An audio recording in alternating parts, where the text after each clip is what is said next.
এই বিষয়ে আসলে আপনার কি বলার আছে? আসলে মূলত এই যে এই এরিয়াটা সম্পূর্ণটাই খুব সেনসিটিভ এরিয়া।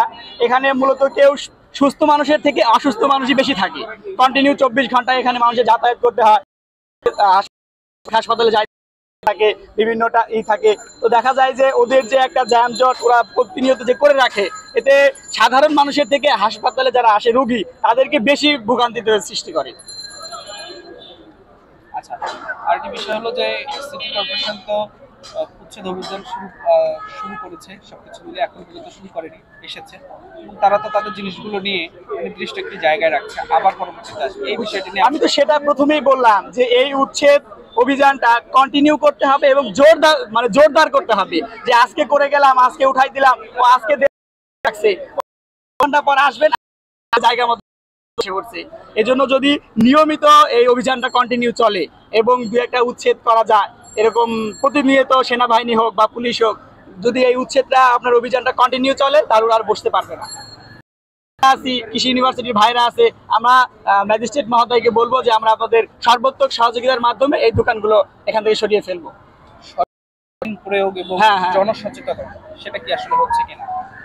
না, এখন পর্যন্ত এখানে আইন বলতে এখানে তাদেরকে বারবার বলা হচ্ছে যে তোমরা স্বেচ্ছায় এখান থেকে চলে যাও, তা না হলে তোমাদেরকে যেভাবে উঠানো যায় বা আইন প্রয়োগের মাধ্যমে হোক আমরা সেটা করে ফেলবো। কিন্তু তারা শুনছে না, তারা প্রতিনিয়ত এখানে আজকে উঠাই দিচ্ছে, 10 মিনিট, আধা ঘন্টা, 1 ঘন্টা পরে আবার এখানে চলে আসছে।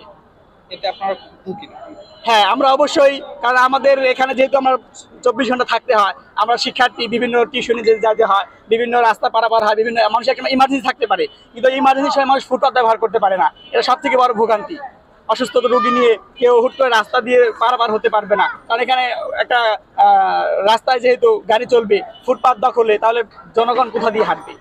সর্বসাকুল্যে মিলে একটু গোছায় কথা বলেন যে আসলে সর্বসাকুল্যে মিলে আপনি আসলে কি চাচ্ছেন এই ফুটপাত? আসলে আমরা চাচ্ছি যে সুন্দর একটা পরিবেশ হোক এখানে, যেহেতু হাসপাতাল, এখানে অবশ্যই সুন্দর দূষণমুক্ত একটা পরিবেশ রাখা দরকার।